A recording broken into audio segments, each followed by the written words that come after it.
মৃদুল দাশগুপ্তের লেখা কবিতা আঁকা লেখা। রং ছড়িয়ে খুশ খেয়ালে আমি যখন চিত্র আঁকি, তিনটি শালিক ঝগড়া থামায়, অবাক তাকায় চড়ুই পাখি।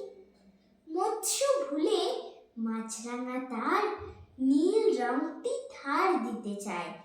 প্রজাপতির ঝাঁক চাইছে তাদের রাখি আমার আঁকায়।